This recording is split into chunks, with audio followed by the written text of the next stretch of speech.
વાર્તાને વિરામ આપશું. ધીમે ધીમે વાત. તો રાવણ કોઈ દિવસ રડ્યો નહોતો. આજ કુંભકર્ણના મૃત્યુ પછી રાવણ રોવે છે. બહુ રડ્યો રાવણ. મંદોદરી રાજી થયા. મેં વચ્ચે કહ્યું હતું ને કે કોઈ દિવસ રડે નહીં અને રડી પડે ને તો આખું ઘર મનમાં રાજી થાય કે આનું કેવું હયું કઠણ છે કે કોઈ દિવસ રોવે નહીં, પણ આજ રડી પડ્યા. મંદોદરી રાજી થયા. મારા પતિની આંખમાં મેં પહેલી વખત આંસુ જોયા. શું કામ? કે એને એમ કે હવે આંસુ આવ્યા એટલે જાનકી પાછા આપી દેશે, મારા પતિ રહી જશે.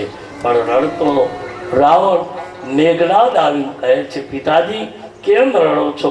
ત્યારે મેઘનાદને કહ્યું, ભાઈ મારો ડાબો હાથ કપાઈ ગયો. કેમ થયું? કે મારો ભાઈ કુંભકર્ણ જતો રહ્યો.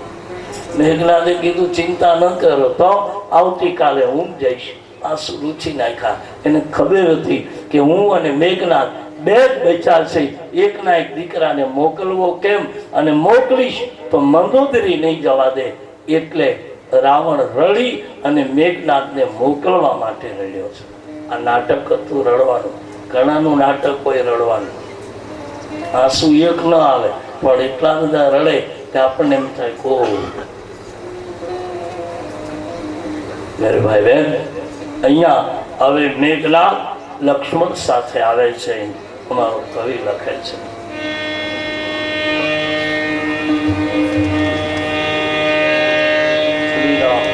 શ્રી રામચંદ્ર કૃપાલુ ભજન, રામચંદ્ર કૃપાલુ ભજન, હરણ ભવ ભય દારુણમ, તવ કંજ લોચન કંજ મુખ પદ કંજ પદ કંજારુણમ.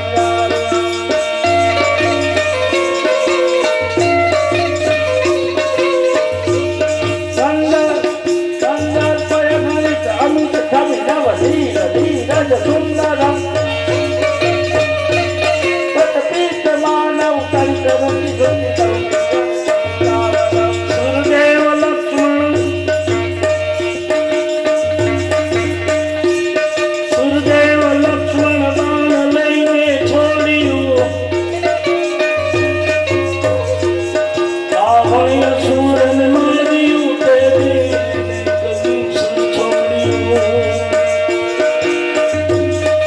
રાવણ નો પુત્ર મેઘનાદ આવે છે. મેઘનાદે આવી પડકારો કર્યો છે, હે બા કયા થા? અને લક્ષ્મણને ભગવાને કહ્યું, જાવ લખન, સામ સામું ઘમાસાણ યુદ્ધ ચાલે છે. લક્ષ્મણે અનેક વાર મેઘનાદને પાડ્યો પડ્યો, બેસુદ્ધ થયો. પણ સાંજના સમયે ખબર પડી કે હવે મને લક્ષ્મણ છોડશે નહીં. એટલે અનિવાર્ય સંજોગમાં વગડાતી સામ છોડી લક્ષ્મણ સામે સામ છૂટી અને લક્ષ્મણજીને છાતીમાં સાંગ વાગી પા. રામ કહી લક્ષ્મણજી પડી ગયા. મૂર્છા આવી લક્ષ્મણ. અહીંયા શ્રી હનુમાનજી સાંજ પડે આખી લંકાના રણાંગણમાં પરિક્રમા કરે. મેઘનાદે તો કહ્યું કે આના શરીરને ઉઠાવો, લઈ લો લંકામાં. એક પછી એક રાક્ષસ ગયો, પણ બાપ ધરતીનો આધાર છે, એને કોણ ઉઠાવી શકે? લક્ષ્મણજીને ઉઠાવ્યા, પણ ઉઠા નહીં લક્ષ્મણજી. છેલ્લે હનુમાનજી આવે અને શ્રી હનુમાનજી લક્ષ્મણજીને લઈને પ્રભુ પાસે આવે. ભગવાનની સામે આવી લક્ષ્મણજીને સુવડાવ્યા છે. ભગવાન રામ પૂછે છે, બાપ શું થયું? કે સાંગ વાગી છે મહારાજ, મૂર્છા આવી છે. અને મેં વચ્ચે કહ્યું તો રામ જન્મ થયો ત્યારે કે જ્યારે જ્યારે અતિ સુખ આવ્યું તેથી રામે રુદન ગોઈતું છે. બાપ આપણા જીવનમાં અતિ સુખ આવે ને તો રોવાનું ગોતજો. કોઈ પણ સંજોગે જે હૃદયથી રોશે ને એને એટેક નહીં આવે. વિજ્ઞાન પણ કહે છે, આધ્યાત્મિક પણ એ કહે છે, જેને આંખમાં આંસુ આવે એને એટેક ન આવે. બાકી તે રડી નથી શકતા, હસી નથી શકતા. આ બે વસ્તુ શરીરને બહુ જ હલકું ફુલકું કરવાની આ દેન છે ઈશ્વરની. હસો, રડો. અને જેણે હરિના નામ ઉપર આંસુ પાડ્યા છે એના માટે તો હરિ આવ્યો છે. લક્ષ્મણજીની મૂર્છા, ઠાકોરજી રડી પડ્યા. આખરે જામવંતે કહ્યું, બાપ એક કામ કરો, વિભીષણને પૂછો. લંકા નજીક છે, વિભીષણને પૂછ્યું કોઈ ઉપાય. વિભીષણ કહ્યું, મહારાજ લંકામાં સુસેન નામક વૈદ રહે છે, એને બોલાવો. બોલે કોણ જાય? હનુમાનજી મોકલા છે. હનુમાનજી સુસેનના ઘરે આવે છે. રાત્રિના 12 વાગ્યા છે. સુસેન પોતાની દવા બનાવે છે. હનુમાનજી સુસેનને કહ્યું કે હાલો. સુસેને ના પાડી કે તમે અમારા માલિકના દુશ્મન છો, તમારી સેવા ન કરાય. ત્યારે બહુ હનુમાનજીએ કહ્યું, સુસેન ડોક્ટરને, સંતને, સાધુને, વૈદને, હકીમને, ગામના વડીલને, આગેવાનને, પારિવારિક વડીલને કોઈ દિવસ પક્ષપાત ન હોવો જોઈએ. ગામનો સરપંચ જો પક્ષપાત કરે તો યોગ્ય નથી. દેશનો નેતા જો પક્ષપાત કરે તો યોગ્ય નથી. ડોક્ટર જો પક્ષપાત કરે કે હું આની સેવા કરું, આની ન કરું, તો યોગ્ય નથી. એના દુશ્મનની સેવા કરવી જોઈએ. હનુમાનજી સમજાયેલા સુસેનને. સુસેન કહે છે, બીજું બહાનું આપ્યું કે હું આવું તમારી સાથે, પણ પાછળથી મારા કુટુંબને કદાચ રાવણ કંઈ કરે તો, મારી નાખે તો. તમારો એક લક્ષ્મણ બેઠો થાય પણ મારું કુટુંબ ખતમ થઈ જાય. હનુમાનજી કઈ ચિંતા ન કરો, તમારા પરિવારને સાથે લઈ લઉં. હનુમાનજી સુસેનનો આખો પરિવાર લઈ આવે છે અને અહીંયા બાપ લક્ષ્મણજી રામનો મસ્તક ખોળામાં લઈ અદ્ભુત રામ રેડ્યો છે. ગજબ બાપ, પાતૃ પ્રેમ, ભાઈનો પ્રેમ તો રામે બતાવ્યો. લખ્યું છે તુલસીદાસજી અને આપણા સંતો. તૂટી ગઈ જોડી લક્ષ્મણ આ બાંધવ રે વિના, તૂટી ગઈ જોડી લક્ષ્મણ બાંધવ રે વિના. મારી જોડી તૂટી ગઈ લક્ષ્મણ, હવે હું અયોધ્યા જઈશ, શું જવાબ આપીશ બાપ? કયું છે લખન, શું રામે વિનોદ દુઃખ રજૂ કર્યું છે ભાઈ માટે. કીધું ખોળામાં મસ્તક છે, આખું સૈન્ય શાંત બન્યું છે. આ રોવે નહીં મારા બાપ, કોઈ દિવસ હનુમાનજી રડે નહીં, પણ દીદી એકલો બેઠો બેઠો હનુમાન પણ આમ મેદાનમાં રડતો હતો. લક્ષ્મણજી બહુ જ મૂર્છિત સ્થિતિમાં, કોઈ સંજોગે લક્ષ્મણને હલાવે પણ રામ હલે નહીં. લક્ષ્મણ આખરે કહ્યું, લખન મને બીજી ચિંતા નથી બાપ, મને ચિંતા એક જ વિષયની છે કે હું અયોધ્યા જઈશ તો શું જવાબ આપીશ.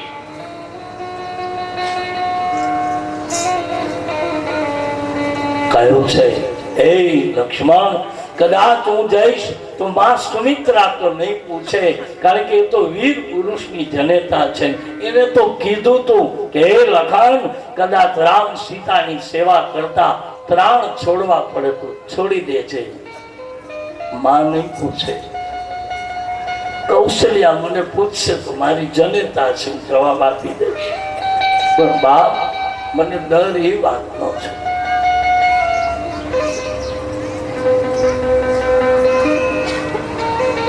મને ડર એ વાતનો છે મહારાજ કે બીજું ઠીક કે કદાચ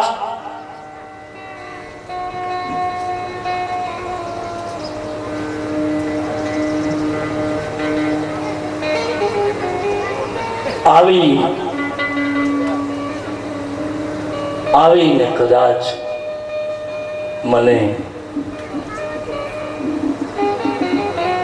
લક્ષ્મણ કદાચ ઉર્મિલા પૂછશે કે પ્રભુ બીજું ખેર એ તમારી સીતા માટે મારા ભાગ્યનો સિંદૂર ભૂસી નાખ્યો. ઉર્મિલા આવી મને પગે લાગશે તો બાપ હું એને શું આશીર્વાદ આપીશ? ઉઠો લખન, ઉઠો બાપ, ઉઠો. લક્ષ્મણ જાગતા નથી. પસીનાના બિંદુ આવ્યા છે. ભગવાન રામ બહુ જ યાદ કરે અને બહુ રામને અતિશય દુઃખ થયું. ગઈ વૈદેહી, એક તારા માટે એ મારા કુળનો ભાઈ ખોયો. શું જવાબ આપી અયોધ્યાની જનતાને? ઉઠો લક્ષ્મણ. લલિત નરલીલા રામે કરી છે. આ બાજુ જામવંતજી વડીલ છે, બધાથી મોટા છે, આવ્યા છે. ભગવાનને કહ્યું છે પ્રભુ શાંત હો જાય. ભગવાન જામવંત બાબા કેમ શાંત થાવ બાપ? કાલ કદાચ હું આ લંકાપતિ રાવણને ગતિ આપી દઈશ. અરે આખી લંકાને ઉઠાવીને સમુદ્રમાં ફેંકી દઈશ. મારી જાનકીને લઈ અયોધ્યા પાછો જઈશ. પણ મારો ભાઈ નહીં હોય એનું શું?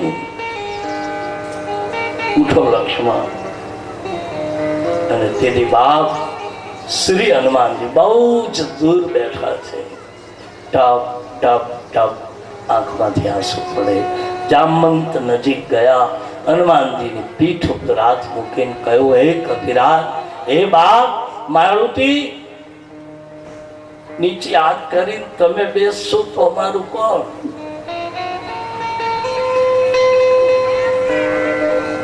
રડતી આંખની આંસુએ હનુમાનજી કહ્યું છે, બાબા મેં ક્યાં કરું, શું કરું? તમને બધાને તમારી પોતાની શક્તિ છે એટલે તમે ગમે તે કરી શકો. મારે તો હરિ સિવાય કોઈનો આધાર નથી. હું શું કરું? જામવંતજીએ બહુ સુંદર બિરદાવલી ગાય. જામવંતજી કહ્યું છે કે હે હનુમાન, રામ કાજ વિનું કહા વિશ્રામા.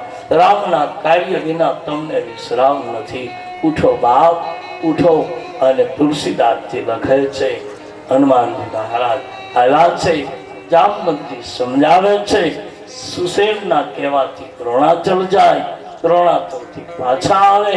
લક્ષ્મણજીને સંજીવની પાય. લક્ષ્મણજી જાગૃત થાય અને ફરી પાછું લંકાના મેદાનમાં યુદ્ધના મંડાણ મંડાય છે. આયે લંકાપતિ રાવણને છેલ્લી વિદાય આપી ગઈ.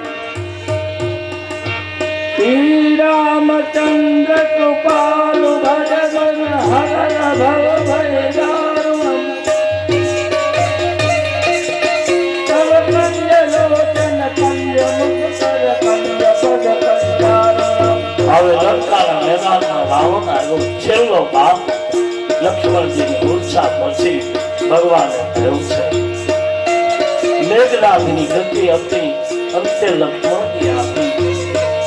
સુરતના સતીએ બહુ કોશિશ કરી પણ માગ્યું તું કે 14 વર્ષ નાની નિંદ્રાનો ત્યાગ કરનાર પતિ સિવાય મારા પતિને કોઈ મારી નહીં શકે. તે લક્ષ્મણજીના હાથે મેઘનાથની કથા ગતિ અને છેલ્લે લંકાના મેદાનમાં હવે રાવણ આવે છે.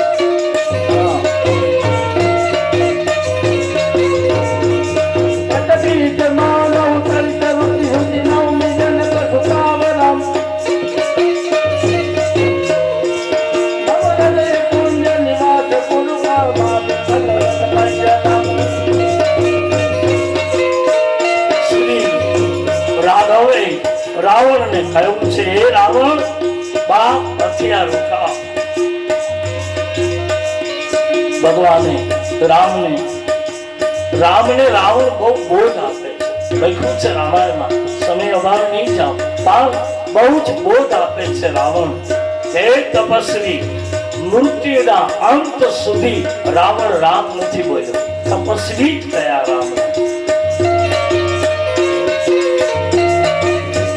તારા માતા પિતાએ તને વનવાસ આપ્યો છે એટલે તારામાં કોઈ ચેતન નથી. બીજું, તારી પત્નીનું અપહરણ થયું છે એટલે સ્ત્રીના વિયોગમાં તારામાં શક્તિ નથી, તારા પગમાં જોડા નથી, તારી પાસે રથ નથી, બિરથી છો.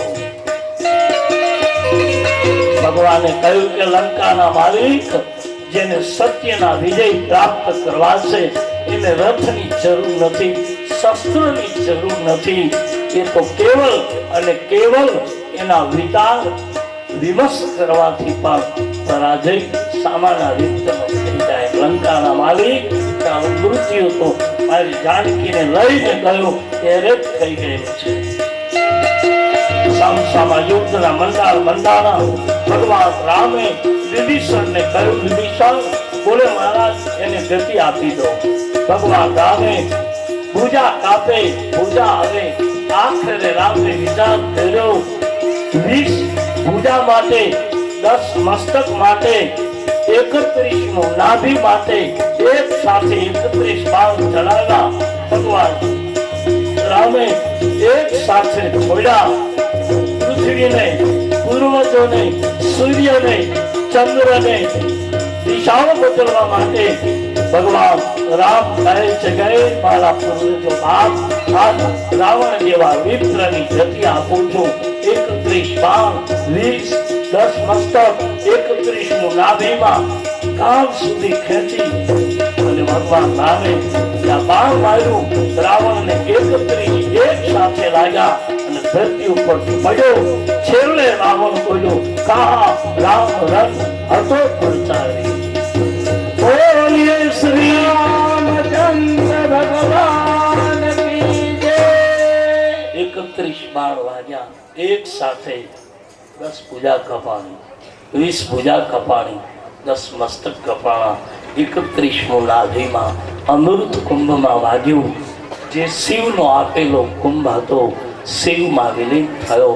રાવણની નજીક ગયા.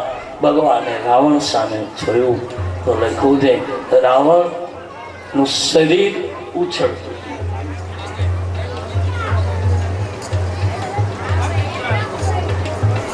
ભગવાને એક મસ્તક નજીક રાખ્યું અને રાવણ બોલે છે. લક્ષ્મણે ભગવાને કીધું, લખાણ હા તું કહેતો હતો ને રાજનીતિ શું કહેવાય, કે હા આને પૂછી લે. લખાણ દુનિયા તો રાજકારણ રમી રહ્યું છે, રાજનીતિ નહીં. રાજનીતિ કંઈક જુદી જ વસ્તુ છે, રાજકારણ કંઈક જુદી વસ્તુ. બંનેના બહુ અર્થ જુદા કરી શકાય. એટલે આજે રાજનીતિ નથી, રાજકારણો છે. આમ કહી અને ભગવાન રામ લક્ષ્મણને મોકલે. લક્ષ્મણજી પૂછે, લંકાના માલિક રાજનીતિના મારે 2-3 પ્રશ્નો પૂછવા છે, પૂછીએ. પહેલું કહ્યું કે તમે વિભીષણને કેમ છાતીમાં લાત મારી, તગડી મૂક્યો? કે બોલે આખી લંકામાં અમારા કુળનો નાશ થયો છતાં મારો વિભીષણ બચી ગયો, તમારી પાસે હતો તો. બીજું, લંકામાં આવડું મોટું યુદ્ધ થયું છતાં મારી સોનાની લંકામાંથી આપણે કાંઈ નહીં મળે, તારા ભાઈ વિભીષણને મળશે લંકા. ત્રીજું, એ મહારાજ મને ખબર હતી હોય ભજન નહીં તામસ દેહા, તામસી દેહ હું ભજન નહીં કરી શકું. મારું મૃત્યુ આ 3જા જન્મે હતું એટલે છેલ્લું વેર લઈ મહારાજ હું તો ગયા જન્મનો ભગવાન શંકરનો ગણ છું, ગયા જન્મનો રાજા પ્રતાપબાનું છું, ગયા જન્મનો જય વિજય છું. મહારાજ બંને ભાઈને ગતિ આપી. આમ કહી અને ભગવાન રામે રાવણને ગતિ આપી. આ બાજુ હનુમાનજી મહારાજે ને કહ્યું છે, જાઓ બાપ તમે લંકામાં જઈ જાનકીજીને લઈ આવો. અને શ્રી હનુમાનજી મહારાજ લંકાની અશોક વાટિકામાં આવ્યા છે. અશોક વાટિકામાં આવ્યા પછી માં જાનકીને, કારણ કે કોઈને ખુશીના સમાચાર દેવા ને એ પણ બહુ જ કઠિન વાત છે. કારણ કે તમે ખુશીના સમાચાર આપો ને તો પણ ઘણાના પ્રાણ છૂટી જાય, સહન ન કરી શકે. એટલે હનુમાનજીને અશોક વાટિકામાં મોકલા છે. માં જાનકીને કહ્યું છે, માં રાવણની ગતિ થઈ છે, આપ પધારો. જાનકીજી આવે છે. બાપ જાનકીની અગ્નિ કસોટી નથી. બાપ ભગવાને કહ્યું છે, હે અગ્નિદેવ, મારી મૂળ જાનકી આપો, છાયા તમારી પાછી લઈ લો. એટલે અગ્નિમાંથી જાનકી પ્રવેશ થાય, મૂળ જાનકી પ્રગટ થાય, છાયારૂપી જાનકી અગ્નિમાં સમાઈ જાય. પણ એ વખતે મેં વચ્ચે કહ્યું હતું, દશરથજી આવ્યા છે છેલ્લે લંકાના રણાંગણમાં લખ્યું છે. એ વખતે આપણે ત્યાં લખાયું છે અને એક જ ચોપાઈમાં મારો ઋષિ નિવેદન કરે છે.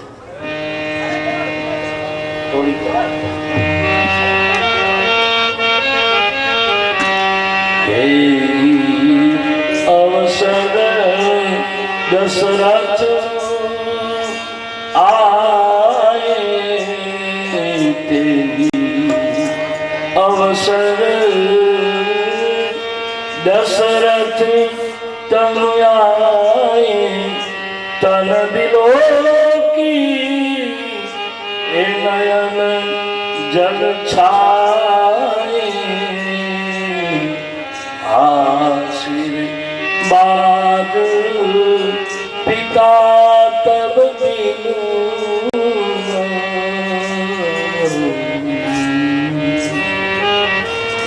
દશરથજી આવ્યા, કહ્યું છે, બાપ રાઘવ કોની કસોટી કરી? મહારાજ, કસોટી નથી, તમારી જાનકી સુરક્ષિત રહે એટલા માટે અગ્નિમાં પ્રવેશ કરી હતી. છતાંય દશરથજીને ગમ્યું નહીં. જેનું મૃત્યુ થયું હતું, કારણ કે મુક્ત નહોતા પામ્યા, દેવલોકમાં હતા, એટલે આવ્યા. અને પછી જાનકીજીની એ અગ્નિમાંથી પસાર થયેલી કાયાને લઈ ભગવાન રામ, લક્ષ્મણ, જાનકીને વિભીષણને કહ્યું, બાપ હવે વિમાન તૈયાર કરો અને જલ્દી અયોધ્યા પહોંચાય એવું કરો, કારણ મને મારો ભાઈ ભરત જીવતો નહીં મળે. માટે એ બાપ વિભીષણ તૈયાર કરો. વિભીષણ રડી પડ્યા છે. વિભીષણ કહે છે, મહારાજ બીજું તો ખેર, પણ મારા ભાઈની અન્યાય, અનીતિ અને અધર્મની સંપત્તિ ઉપર હું શાસનાધિકારી બન્યો છું. એ શાસન મને મળ્યું છે, પણ જે મળ્યું છે બધી અનીતિ અન્યાયનું ધન છે, એનું શું થશે? બહુ સુંદર ભગવાને વાત કરી. અનીતિ, અન્યાય, અધર્મનું ધન જ્યાં હશે ત્યાં બે વસ્તુ ચોક્કસ પ્રગટ થશે. એક, આપણા વંશ વારસાગતમાં આવતા આપણા વંશજમાં કોઈ પણને ભયંકર પકડી ન શકાય એવો ભયંકર રોગ આવે. યાદ રાખજો, અનીતિ, અન્યાય, અધર્મનું ધન જ્યાં હશે એવો ભયંકર રોગ હશે. એ પણ મારો વેદ અને ઉપનિષદ કહે છે કે બાપ, એ પણ આપણા વંશજમાં ભયંકર રોગ કે જેનો ઉપાય જ નહીં. વાત ખતમ. સમય નથી બાપ, નહીતર આપને બે ત્રણ નામ આપી શકું.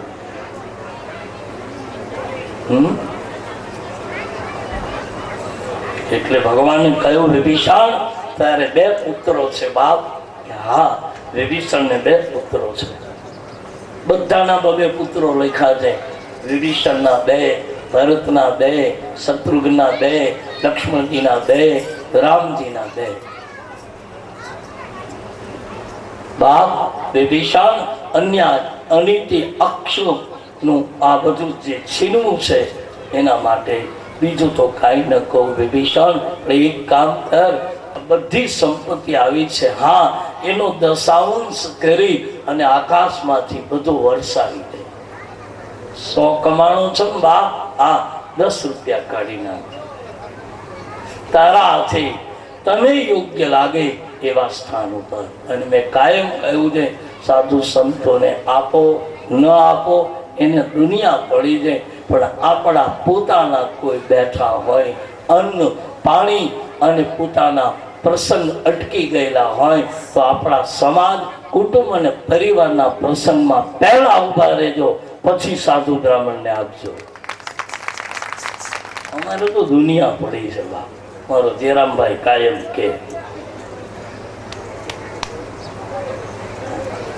કે એને તો દુનિયા પડી છે બાપ. આનંદ કરતા કરતા મેરો ભાઈ બહેન, એટલે આ પહેલું કરજો. અને અમારો તો અધિકાર છે, તમે ન દો, તમે ગમે ચીપીઓ ખોડી બે લો, આટલું દો તો જાઓ છો. અને એ તો હવે ઓછું થયું, નહીં તો અમારા બાવા ગમે ચોકમાં આવીને ચીપીઓ ખોડે તો મારી 25 રૂપિયા ટેલ છે. હવે ત્યાં 2 રૂપિયા કામ આખામ ન કેમ કરો, છતાંય લોકો આપતા કે સાધુ અહીંથી એમને જવો ન જોઈએ. એ પણ ભાવના આપણી હતી જ અને છે, સવાલ નથી. પણ નીતિ તો આ કહે છે કે આપણું પોતાનું રહી ન જાય, એનું ધ્યાન રાખજો બાપ. હા, ને 9 દિવસ બોલ્યો છું કે મંદિરમાં બેઠેલી માં તો છે, પણ સગી માને ટુકડો આપજો, પછી મંદિરમાં દીવો કરજો. ભાઈ બહેન, આ પહેલું કરવું રહેશે મારું તમારું. મારું કહેવાનો એ અર્થ થાય છે કે આપણું મૂળ તત્વ કેમ ભૂલાઈ જાય છે. બીજે જયો જયો માં જગદંબા કરો, મને કોઈ ના નથી બાપ. મંદિર બંધાવો ના નથી, પણ બાપ છાપરામાં પડ્યો તો એને પતરા લઈને કઈ છાંયો કરી દો. મંદિર તો બંધાવવું જ જોઈએ, પણ બાપને છાંયો કરી દેવો જોઈએ. એક ઢાળિયા નીચે એને ન નાખી દેવાય. આ બધું મારે તમારે કરવું રહ્યું. ભગવાને બહુ સુંદર રીતે સમજાવ્યું. વિભીષણ, આ સંપત્તિનો દશાંશ કરી લે બાપ, નહીતર તારી લંકામાં જેમ રાવણની બુદ્ધિ વિપરીત થઈ એમ બુદ્ધિ વિપરીત થતા વાર નહીં લાગે. વિભીષણ, બીજું ખેર, પણ મારે એના જન્મતા બાળકમાં રોગ આપવો પડે. અને આપણે જોઈ છે, આપણે એમ થાય આ છોકરો હજી જન્મી 5 વર્ષનું નથી થયું, આને કેમ આવો રોગ થતો છે? ત્યારે બહુ જ વિચાર કરીને ત્યારે શાસ્ત્રના સૂત્રો યાદ આવે કે જે શાસ્ત્રોમાં કહેવું. નહીં તો આપણે તો આવું ને જિંદગી આખીમાં કંઈક કર્યું હોય પાપ પુણ્ય, પણ હજી આ તો જન્મ હોય ત્યાં આમ આવે. તો પાછો ગીતાના ન્યાય તો એમ કહે છે કે કર્મના સિદ્ધાંતો તો હે અર્જુન હું બાળી નાખું છું, પછી કઈ રહેતું નથી. સ્વભાવ ગત થયેલા અપરાધો હું ક્ષમા આપી દઉં છું, કઈ રહેતું નથી. પણ છતાંય કર્મ દોષના કારણે આ વસ્તુ આવે છે, પણ એ વસ્તુ પછી એના મન ઉપર પ્રભાવિત થાય છે, એના શરીર ઉપર થાય છે. એટલે કર્મો, પણ એ કર્મ એના નથી. તો બાળકને ભયંકર આવા રોગ કે કોઈ પણ વ્યક્તિને ન પકડાતો ભયંકર રોગ આવે છે, એના જવાબદાર છે એ ઘરના વડીલ, પૂર્વજો અને આપણા મા બાપનો લાગેલો કર્મનો દોષ. સમજીને પગલા ભરજો બા, નહીતર હરિના હિસાબમાં હું અને તમે કોઈ રહી. હું કાયમ કહું છું બાપ, ચાહે અમે આ વ્યાસના ખોળામાં બેસી, માના ખોળામાં બેસીને બોલીએ, પણ અહીંયા જો અમે બાપે કર્યું, બધાને કોઈને ન છોડે કર્મનો દોષ. હું તમારી સાથે છું બાપ. ભગવાને બહુ સુંદર સમજાવ્યું. વિભીષણ અને વરસાવી દે બાપ. લંકામાં સુવર્ણના કિલ્લા છે, પણ સુખથી રાવણ સૂઈ નથી શક્યો. ત્યારે સુખથી સૂવું હોય તો આ કરી લે.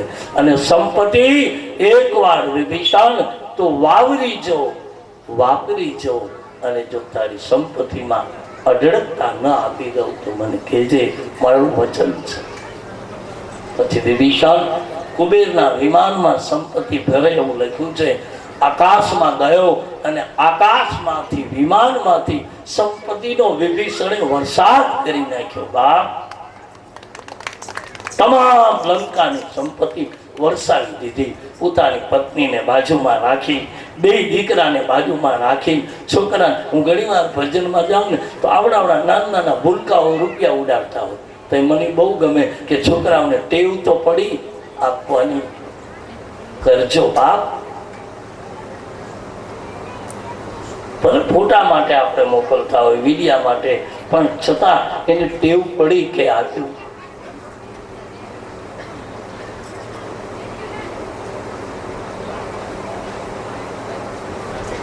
એક ડૉક્ટરની પાસે બેન ગયા કે અમારો છોકરો ધૂળ બહુ ખાય છે, સાહેબ શું કરવું?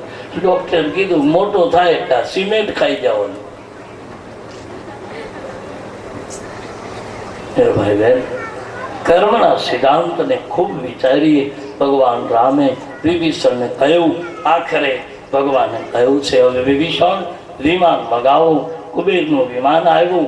રામ, લક્ષ્મણ, જાનકી ત્રણે બેઠા. 5 મિત્રોને ભગવાને સાથે લીધા છે. વિભીષણ, એના પત્ની. વિભીષણ ભગવાને કહ્યું ગાદી સંભાળો. બોલે નહીં પ્રભુ, હું અયોધ્યા આપને પહોંચાડી જાઉં ત્યાં સુધી સાથે આવું. મેં અયોધ્યા જોઈ નથી મોટા ભાઈના કારણે. એટલે વિભીષણ, એની પત્ની, 2 બાળકો નળ, નીલ, દધિમુખ, જામવંતજી અને સુગ્રીવ, હનુમાનજી, આ બધાને વિમાનમાં બેસાડી અને તુલસી કહે અયોધ્યા તરફ વિમાન નીકળ્યું છે. રામાયણમાં તુલસી લખી ચલત વિમાન કોલાહલી ઓ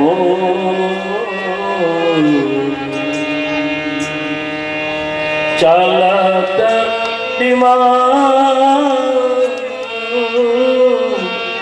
કોલાહલી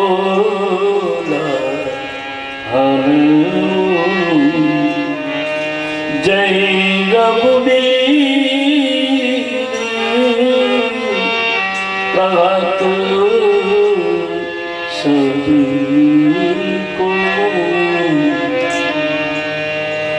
ભગવાનનું વિમાન નીકળ્યું અને તુલસીદાસજી લખે સીધું વિમાન શૃંગવેદપુર આવ્યું. ભીલોની નગરી કેવટ સામે કિનારે વિમાન ઉતાર્યું. સીધા ભગવાન વિમાનમાંથી નીચે ઉતરા. કેવટને ખબર પડી. કેવટે કહ્યું છે મારી નાવ લાવો, નાવ લાવો. ત્યાં તો ભગવાન સામે કિનારે ઉતરી ગયા. કેવટે કહ્યું બસ પ્રભુ, ગઈ વખતે સુવિધા નહોતી એટલે ઓલા કિનારે ઉતરા, આજે વખતે વિમાન છે એટલે સીધા અહીંયા આવ્યા. કે બોલે હા, એવું નથી બાપ કેવટ. શું? કે હું એટલા માટે આ કિનારે આવ્યો છું કે હજી તારી ગઈ વખતની ઉતરાઈ નથી આપીને વળી ક્યાં નવું ઋણ ચૂકવવું, એટલે સીધો આ કિનારે આવ્યો છે. લે કેવટ, આ તારી ઉતરાઈ મુંદરિકા કાઢી પાછી આપી. જ્યાં મુંદરિકા આપી, કેવટની આંખમાં આંસુ આવી ગયા. પ્રભુ, એ તો બહાનું હતું, ફરી પાછા તમે અહીંયા આવો, બાકી ઉતરાઈ જોઈતી નથી મારા. એક વસ્તુ સાંભળી લો ઠાકોર, મારા કપડા ફાટ્યા છે, સંસ્કાર નથી ફાટ્યા. મહારાજ, હું ઉતરાઈનો પૈસો ન લઈ શકું તો કે મારે કંઈક તો આપવું પડે. કેવટ મારાથી, અરે નાનામાં નાનો માણસ તારી નાવડીમાં બેસે તો 5 રૂપિયા આપે. હું તો શ્રીમંત છું, લક્ષ્મીપતિ છું, મારે કાંઈક આપવું જોઈએ. કેવટ, લઈ લે બાપ, તારી આજીવિકા છે. ના પાડી. એની પત્ની રડે છે બાજુમાં. સ્વાભાવિક છે, પત્ની રડી એટલે નાના 2 બાળકો રડી પડ્યા છે. પ્રભુ જુઓ છો મારી પત્ની રડે છે. કે હા કેવટ, મારા બાળકો રડે છે. શું કામ? સંપત્તિ લેવા માટે નહીં મહારાજ, તો કે અમે ગઈ કાલના નહીં 15 દિવસ કે આ પતિ પત્ની વિચાર કરી જઈ કે હવે છેલ્લું શેષ જીવન અયોધ્યા સરજુના કિનારે વિતાવું છે મારા. તો શું કરવું? કે અમે જેમ નાવડીમાં બેસાડ્યા એમ અમને 2 જણાને વિમાનમાં બેસાડીને અયોધ્યા લઈ જા. ભગવાને વિમાનમાં બેસાડ્યા, બેઠા. પત્ની હર્ષ પણ છે, પીડા પણ છે, બાળકો પાછળમાં. એની પત્ની પૂછે છે આપણે કોઈ દિવસ વિમાનમાં બેઠા નથી, ડર નહીં લાગે? બોલે દેવી કંઈક થશે, આવો ને બેસીએ. 2 જણા ગરીબ માણસ, ફાટેલા વસ્ત્રો પહેર્યા છે, 2 જણા વિમાનમાં બેઠા છે. વિમાન નીકળે છે, આવતું થયું એટલે તુરંત કેવટે કહ્યું, મહારાજ મને અહીંયા પડી જવાની બીક લાગે. જેમ રામે કહ્યું તો નાવડીમાં કે મને પડવાની બીક લાગે, કેવટે કહ્યું, મહારાજ આ વિમાનમાં પડવાની બીક લાગે છે. ભગવાને કહ્યું, બાપ આ વિમાન છે, આમાં ન પડી જવાય. કે બોલે, મહારાજ મને ડર લાગે છે, બેઠો નથી ને કોઈ દિવસ એટલે મને આ બધું બાંધ. અને વિમાનમાં બેસો ને એટલે પટ્ટો બાંધે, 5-5 મિનિટ બધી સુવિધાઓ આવે, બધું પૂછે, પાણી નાસ્તા બધું આવે વિમાનમાં. સતત 10-10 મિનિટ પૂછાય. મહારાજ મને ડર લાગે છે. ભગવાને કહ્યું કે તો હું શું કરું? કે પ્રભુ મારો હાથ પકડી રાખો ને. વિમાનમાં હાથ પકડાયો કેવટે, અને પછી 2 જણાની આંખમાં આંસુની ધારા. અને ભગવાન રામ શૃંગવેરપુરથી ઉપડે, ભરદ્વાજ ઋષિના આશ્રમમાં પરિક્રમા કરી અયોધ્યા હનુમાનજીને કહ્યું કે જાઓ હનુમાન, તમે અયોધ્યા જાઓ, મારા ભરતને કહેજો સકુશળ રામ લક્ષ્મણ જાનકી અયોધ્યા આવે, પણ ભરત મારા કુળનો દીપક છે, એને સમજીને સમાચાર આપજો. અને બાપ હનુમાનજી અયોધ્યા આવે, નંદી ગ્રામમાં ભરત ભૈયાને મળે. ભરતજીને કહ્યું, ભરત ભૈયા તમારા રામ લક્ષ્મણ જાનકી સકુશળ અયોધ્યા આવે. ભરતજી રાજી થયા, મારો ભાઈ આવે છે, મોટા ભાઈ આવે છે. નંદી ગ્રામથી ભરતજી આવ્યા છે અયોધ્યા, સરજુને કિનારે સ્વાગત કરે છે. ભગવાન રામ લક્ષ્મણ જાનકી મિત્રો ભીમ સાથે વિમાન સરજુને કિનારે ઉતરે અને ભગવાન રામનું સ્વાગત થાય છે. પણ પ્રસંગ અહીંયા તુલસી લંકા પૂરો કરે. આ બાજુ માતાઓ સુકન મનાવી બેઠી છે, મારો રામ આવશે. ખૂબ જ હર્ષમાં છે માતાઓ. રામજી આવ્યા, પણ રામ રામ છે બાપ, એટલા માટે મંદિરમાં પૂજાય. રામ મળ્યા, બધાને મળ્યા, પણ પહેલા માં કૈકેયીને મળ્યા. લખ્યું છે, પ્રથમ બેટી માતા કૈકેયી, રામ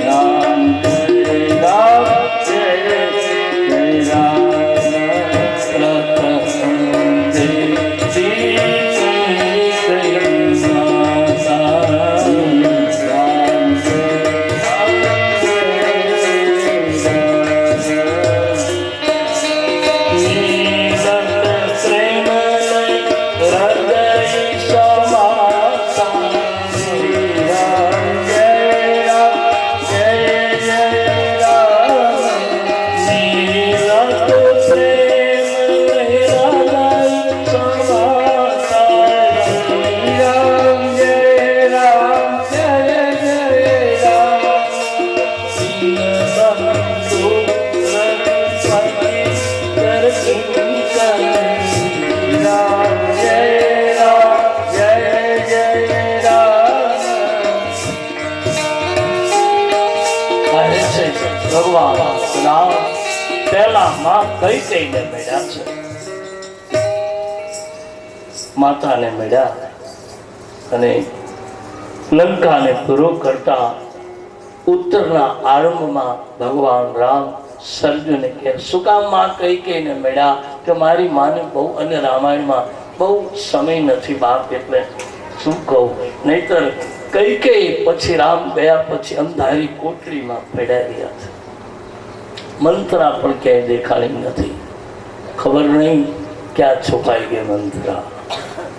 બહુ જ પસ્તાવો થયો, કારણ કે સરસ્વતી આવીને બુદ્ધિ બદલી ગઈ હતી. સરસ્વતી વહી ગઈ પછી બહુ નથી. આપણે ઘણી વખત ન ભરવાનું પગલું ભરી લઈએ, પણ એ વખતે આપણી બુદ્ધિ કદાચ કામ ન કરતી હોય, પણ બુદ્ધિ જ્યારે ઠેકાણે આવે ત્યારે બહુ જ પસ્તાવો થાય છે આપણને કે મેં આ ક્યાં કર્યું. એમ મંથરાને પણ પસ્તાવો, કૈકેયીને પણ. એટલે તો કૈકેયી રામ પ્રથમ બેટા, એટલે કૈકેયી કીધું, દીકરા મને માફ કરી દેજે બાપ. 14 વર્ષનો વિયોગ મેં કેમ સહન કર્યો હું જાણું છું. મારે બીજું નથી કેવું રાઘવ, પણ 14 વર્ષનો વનવાસનો કલંક આ તારી મા માથે નાખી. મારું રૂપાળું મોઢું રાઘવ શ્યામ થઈ ગયું છે બાપ, કોને કહું? 14 વર્ષમાં હું મુખ ન બતાવી શકી. મેં મારા ભાગ્યનો સિંદૂર ખોયો, મેં મારો રાઘવ ખોયો. બહુ સરસ જવાબ આપ્યો રામે. માં ચિંતા ન કર, માગી લે, શું આપું? દીકરા, વચન માગું આપીશ કે માંગી લે માં? રઘુ કુડછું, હું ન આપું તો મને મૂઢ સમજશે. શું કે બેટા, તું કૌશલ્યાની કુખે જન્મો ને એટલે વનવાસ આપ્યો, પણ ભરતની જેમ મારું સંતાન થયો હોત તો હું તને વનવાસ ન આપી શકત. બોલ, મારો પુત્ર બની કેદી આવીશ? તેથી કહી દીધું. રામ કહે છે માં, કૌશલ્યાને મેં જન્મ જન્મની જનેતા માની લીધી છે માં, એટલે જન્મ તો કૌશલ્યાની કુખે લઈશ, પણ જા, તને વચન આપું છું, 11 વર્ષ અને 56 દિવસ ગોકુળમાં તારા ખોળામાં રમવા આવીશ. જા માં. ત્યાં તો ઓલી મંથરી દોડી, ખબર પડી મંથરાને. લોટ મૂકી મંથરાએ. મહારાણી કૈકેયીના હર્ષ જોઈ મંથરાએ આવી ઢગલો થઈ ગઈ. મંથરા તો બાપ કુબડી હતી, પણ એનું કુબર પડવું હોઈ ગયું, ઢગલો થઈ ગઈ. મંથરાએ કહ્યું, પ્રભુ, તમારી હેઠ કાનારીને રોતી કરી. કૈકેયી દેશથી આ કલંક લેવા હું નહોતી આવી મહારાજ. હું દાસી મટીને રાણી નહોતી થવાની, મને આવનો કલંક આપ્યો. મતરો મંથરા, મતરો બાપ, મમ ઈચ્છા, મારી ઈચ્છા, તમે મને શું વન આપો? મારી અયોધ્યાને કોણ રોવડાવી શકે? તાકાત નથી મંથરા, પણ મમ ઈચ્છા, મારી ઈચ્છાથી થયું. માંગી લે મંથરા, શું આપે? તેથી મંથરાએ કીધું, મહારાજ, તમારું શાંત શરીર જોઉં છું ને તો મને તેમ થાય છે કે હું તમારું ઉપટન કરું, તમારી એ રાણી બનું, એવી મારી ઈચ્છા છે. મંથરા, સંકોચ નથી થતો, માગતા કે નહીં મહારાજ? જા, વચન આપ્યું. કૃષ્ણ અવતારમાં તું કુબડી મટીને કુબજા થાજે. કૃષ્ણની કુબજા કોણ છે? મંથરા. હા, કહે છે ભગવાન રામ. આ સ્થિતિમાં મારો તુલસી લખેલ છે, અયોધ્યાની ગાદીમાં નક્કી થયું, માતાઓ રાજી થયા. લખ્યું છે,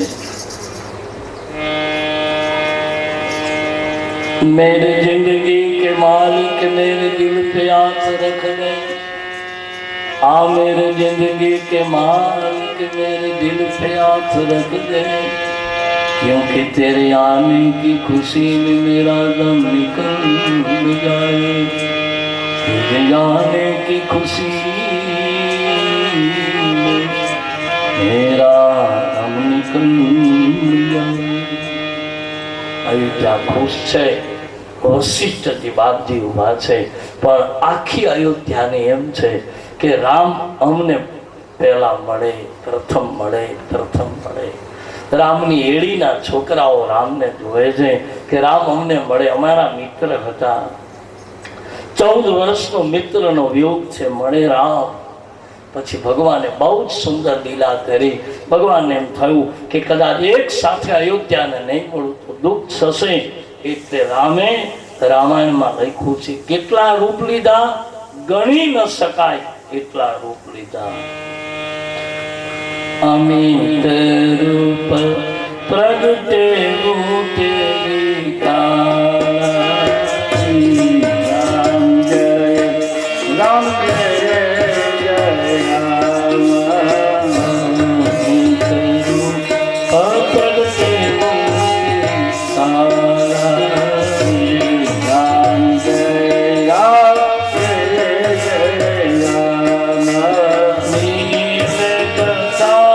Ram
ભગવાન રામે અમિત રૂપ પ્રગટ્યું છે.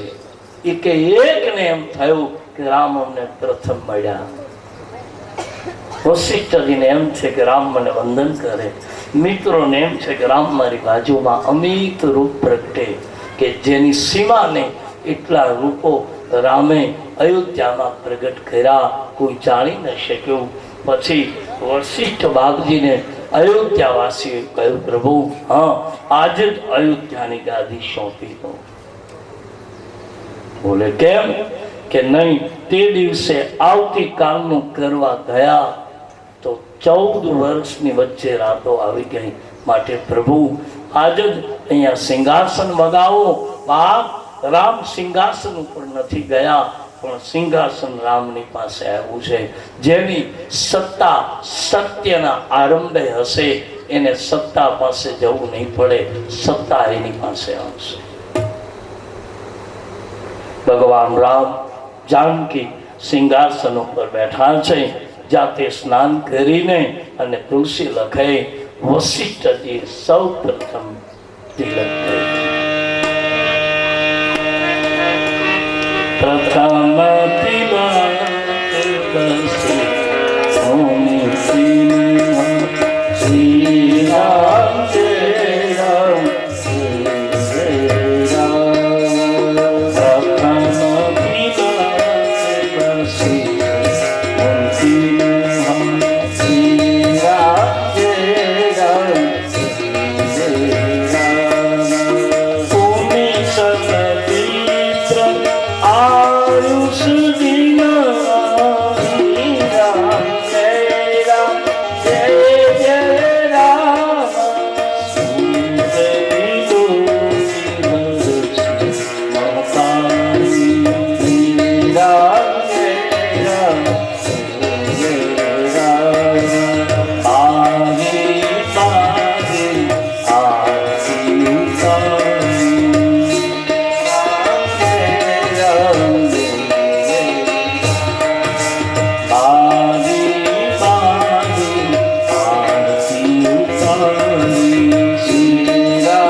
જાતે સ્નાન કર્યું. માતાઓને સીતાજીએ સ્નાન કરાવ્યું, દિવ્ય વસ્ત્ર અલંકારો પહેરાવ્યા. 14 વર્ષ પહેલા જે અલંકાર પહેરવાના હતા એ સીતારામજીને આજ પહેરાવ્યા. અયોધ્યાની ગાદી ઉપર સીતારામજી બેઠા અને બાપ આખી અયોધ્યા આનંદ ઘેલી બની. આયે બાપ આપણે પણ અયોધ્યાની ગાદી ઉપર સીતારામજીને વંદન કરી અને અયોધ્યા ગાય પડી છે. બાપ આયે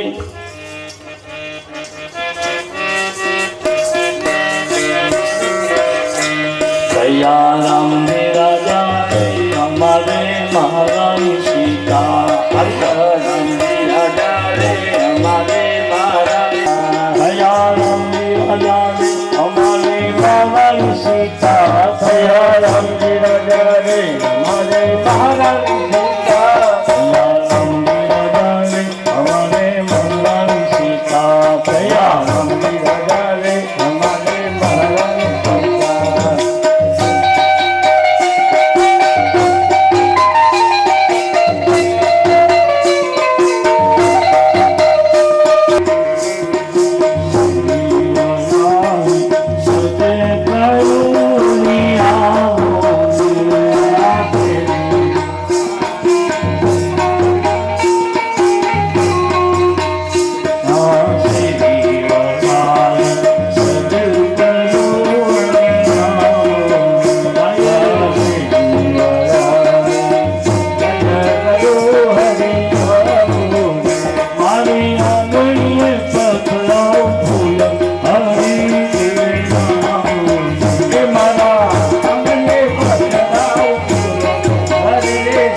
પણ ભગવાન શિવ ચેતાયેલા છે અને ભગવાન શંકરે मेरे भाई बहन राम लक्ष्मण सीताजी ની આરતી ઉતારી છે.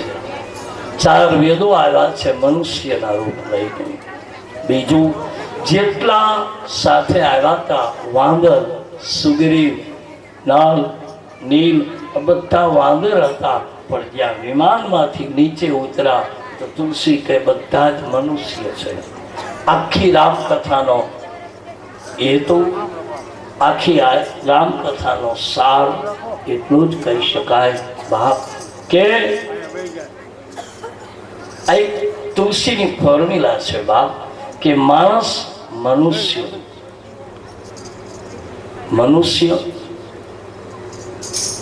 બનવાની એક ફોર્મ્યુલા છે કે જે ભગવાનની સાથે અયોધ્યામાં આવ્યા બધા મનુષ્ય થયા છે. તુલસીદાસજી કહે છેલ્લે કહી દીધું બાપ આ બાજુ શંકરે કથા પાર્વતીને પૂરી કરી. દેવી હવે કાંઈ સાંભળવું છે? બસ પ્રભુ કૃત્ય હો ગઈ, કૃત્ય થઈ ગઈ મહારાજ. આ બાજુ નીલગિરીના પહાડ ઉપર ગરુડજીને કાક ભૂષણજી કહે છે ગરુડ હવે કંઈ સાંભળવું છે કે બોલે નહીં. પછી ગરુડજીએ માનસિક વિશે 7 પ્રશ્નો છે ઉત્તર રામાયણમાં, પણ એ કંઈ બહુ જીવન જીવવા માટે એ માનસિક પ્રશ્નો 7 પ્રશ્નો છે ગરુડજીના, અદ્ભુત છે. પણ એ તો એકાંતમાં બેસી અને 2-5-25ની વચ્ચે કથા થાય એવી કથા છે. કારણ કે ગરુડ જે 7 પ્રશ્ન પૂછે છે એમાં માનસિક રોગ પૂછે, શારીરિક રોગ પૂછે, કળિયુગના લક્ષણો પૂછે, માણસની આયુષ્ય પૂછે, બધું ઘણું બધું ગરુડજી એવા 7 પ્રશ્નો અને એનો જવાબ નીલગિરીના પહાડ પર કાકભૂષણજી આપે પણ છે. પણ એમાંય છતાં સંતુષ્ટ થયા અને બાપ નીલગિરીના પહાડ ઉપર શ્રી ગરુડજી પણ છેલ્લે વૈકુંઠમાં સીધાવી ગયા છે. ત્યાં પણ કથા પૂરી થઈ. શંકરે પણ કથા જ્ઞાનના ઘાટ પર પૂરી કરી. અહીંયા તુલસીદાસજી પોતાના મનને કથા કહેતા હતા, એ પણ ચિત્રકૂટના ઘાટ ઉપર તુલસી પણ પોતાના મનને કથા સંભળાવી વિરામ આપ્યો. એક કથા મળે છે ત્રિવેણીને કિનારે ભરદ્વાજજી ઋષિની સામે યાજ્ઞવલ્કે કથા પૂરી કરી કે કેમ એનું રામાયણમાં કોઈ પ્રમાણ નથી. એમ કહેવાય છે કે જ્યાં સુધી ગંગા જમુના સરસ્વતી ચાલતા રહેશે ત્યાં સુધી કથા અખંડ રહેશે. કાશ આપણા કાન ત્યાં જઈ સાંભળી શકે. 2 વસ્તુ લગી જાય કે ત્રિવેણીને કિનારે અખંડ કથા ચાલે છે. બીજું તમે ગોકુળ જાઓ એટલે ગોકુળમાં રોજ રાત્રિએ રાસ રમાય છે, રોજ. પણ તમે કહ્યું બાપુ અમે તો નથી દેખતા, એ આપણે આંખોનો દોષ. બીજું બહુ જોયું ને એટલે આ બંધ થઈ ગયું, બાકી રમાય છે. એમ સંતો ની શ્રદ્ધા કહે છે. તો કથા અહીંયા પૂરી થઈ કે નહીં ત્રિવેણીને કિનારે કોઈ ખુલાસો નથી. હા, તુલસીએ જરૂર પોતાના મનને કહેતા, બાપ, સિણોદિયા પરિવાર, સમસ્ત ગામનો સહયોગ, આપ સૌ નાના મોટા ભાઈઓ બધાએ મિત્ર મંડળ, આપ સૌના સહયોગથી રૂડી ચાલી રહેલી રામકથા બાપ લક્ષ્મણ દાદાના માં ભગવતીના ચરણમાં સમર્પિત કરીએ અને હું પણ મારી વાણીને વિરામ તરફ લઈ જાઉં. કારણ કે તુલસીદાસજી લખીને આપ્યું છે.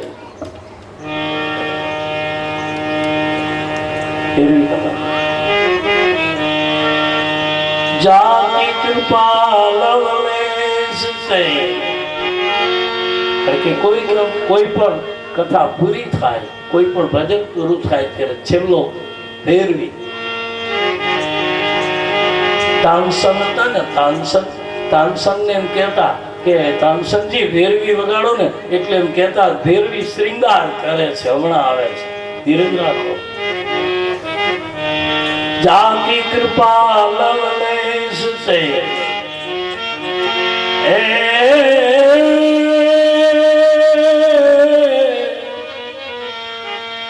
जाकी कृपा लवलेश से आमति मंद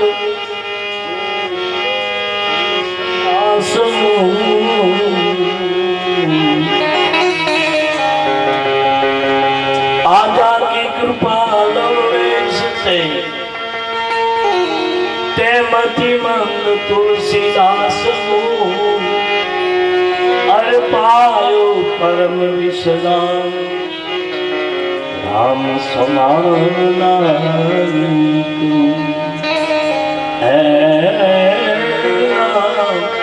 राम समान मौसम दीन दीन दीनन हित तुम समान रघुवीर आस विचार रघुवंश मणि अरुण कामी नारी प्यारी जिमी लोभी प्रिय जिमी राम तिमी रघुनाथ निरंतर